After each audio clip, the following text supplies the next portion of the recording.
এখন সকাল 7টা বাজে। আর শীতের দিন এত সকালে আমি ছাদে আসি না, কারণ খুব ঠান্ডা বাতাস বয়। আর আমাদের উত্তরবঙ্গের যেহেতু এটা একটা জায়গা, ঠান্ডাটা একটু বেশি। তো আপনাদের ভাইয়া আমাকে বারবার বলছে, চলো একটু গিয়ে দেখো আমার শাকগুলো কেমন হয়েছে। তো ড্রাগনের গাছ লাগিয়েছে 8টা বালতিতে 5তলার টপ ছাদে, আর সেখানে এক মুঠ করে পালং শাকের দানা ছড়িয়ে দিয়েছে, আর সেখান থেকে শাক হয়েছে। তো একদিন আপনাদের ভাইয়া তুলে নিয়ে গিয়েছিল, আমরা সেটা রান্না করে খেয়েছি, ভীষণ টেস্ট। তো আজকেও আপনাদের ভাইয়া শাক তুলতে এসেছে। আর আমি পাগল হয়ে গেছি আমার এই সজনে গাছ দেখে। আমার 12 মাসি সজনে গাছটা কেবল 1 মাস হলো আমি সজনে খাওয়া শেষ করেছি, আর 1 মাস গ্যাপ মাঝখানে দিয়েই শুরু হয়ে গেছে আবার ফুল আসা। মোট 1 মাস ফাঁকা ছিল গাছটা। তাছাড়া সবসময় এরকম সজনে থাকে, 1-1.5 মাস পর পরই এরকম ফুলে পুরাটা গাছ ভরে যায়। আলহামদুলিল্লাহ সজনে খেয়েছি অনেক। আর আমার কবুতরগুলো চারপাশে কি সুন্দর উড়ছে। আর আমি সজনে গাছ লাগিয়েছি, অন্যান্য গাছ লাগিয়েছি, একদম মানে ছাদটা জল ছাদ দিয়ে নিয়েছি, মূল ছাদ যেটা সেটা জল ছাদ দেওয়ার পরে আবার সুন্দর করে প্লাস্টার করে নেওয়া হয়েছে। তারপরে আবার নতুন করে আবারও ঢালাই দিয়ে নতুন করে খুব সুন্দর করে রাউন্ড শেপে টব তৈরি করে নেওয়া হয়েছে। আর এই টবের মধ্যেই গাছগুলো লাগানো হয়েছে। প্রথম অবস্থায় সামান্য একটু জৈব সার পেয়েছিলাম, সেটা দিয়েছিলাম। আর তারপরে মাটি দিয়ে লাগানো হয়েছে। জৈব সার বলতে আমরা কবুতরের মলটাই এখানে ব্যবহার করি। 1 মাস পর পর কবুতরের ঘর পরিষ্কার করি, আর সেখানে মলটা 1 মাসের ধীরে ধীরে একটু একটু করে শুকিয়ে যায়। আর যেদিন আমরা কবুতরের ঘর পরিষ্কার করি, কোদাল দিয়ে চেঁচে নিতে হয়, বাটাল দিয়ে চেঁচে নিতে হয় মলগুলো, নিয়ে খুব সুন্দর করে পরিষ্কার পরিচ্ছন্ন করে সেই মলগুলো প্রত্যেকটা গাছের গোড়ায় গোড়ায় আমরা দিয়ে দিই। আর পালং শাক যেগুলো একটু বড় হয়েছে সেগুলো নেওয়া হচ্ছে, ছোটোগুলো আবারও বড় হয়ে যাবে সেজন্য বেছে বেছে তুলে নেওয়া হচ্ছে। আর প্রচুর ড্রাগন ফল তো খেয়েছি, সেই ভিডিওগুলোও তো আমি শেয়ার করেছি এর আগে। প্রচণ্ড শাক সবজি হয় ছাদে একটুখানি ফেলে রাখলেই। ছাদ বাগান থেকে খানিকটা ধনেপাতাও তুলে নেওয়া হয়েছে, আর এরকম এক ডালা তরতাজা টাটকা পালং শাক। আর দিনের বেলাতেও রাতের মতো অন্ধকার করে রান্না করতে হচ্ছে, কারণ আমার রান্নাঘরের জানালাটা উত্তর দিকে, আর উত্তর দিক থেকে হু হু করে ঠান্ডা বাতাস আসছে, একদমই জানালা খোলা রেখে কাজ করা যাচ্ছে না। আর আমার বাড়িটা হিলি স্থলবন্দর থেকে মাত্র 20 মিনিটের রাস্তা, বাসে উঠলে পাক্কা 20 মিনিট লাগে।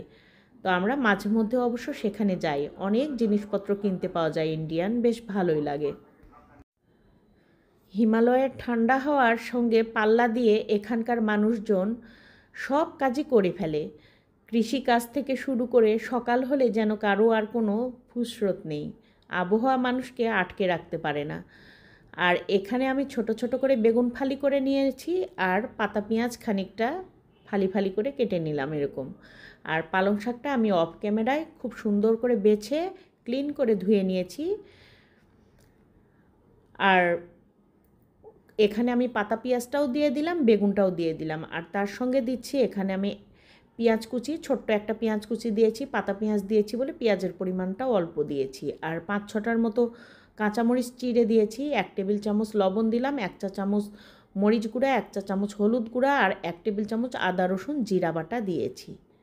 খুব ভালোভাবে এগুলো শক্ত হাতে মাখিয়ে নিচ্ছি, দেখতেই পাচ্ছেন চেপে চেপে মাখাতে হচ্ছে। পাতিলটা একদম ভরে গেছে টইটুম্বুর হয়ে শাক আর সবজি দিয়ে। আর আমি সবজি প্রচুর পরিমাণে খাচ্ছি, আমার পরিবারের সবাইকেও খাওয়াচ্ছি, এবং আমি আমার রান্নার তেলটা একদমই কমে এনেছি পরিমাণ। আর শাক থেকে কীরকম জুস বের হয়েছে দেখেন। আর 3টা পাবদা মাছ আমি ছোট ছোট করে কেটে নিয়েছি। পাবদা মাছগুলো বড় ছিল, মাঝখান থেকে একটা ফালি দিয়ে নিয়েছি, কারণ শাকের তরকারিটা একটু নরম টাইপের হয়, জুসি টাইপের হয়।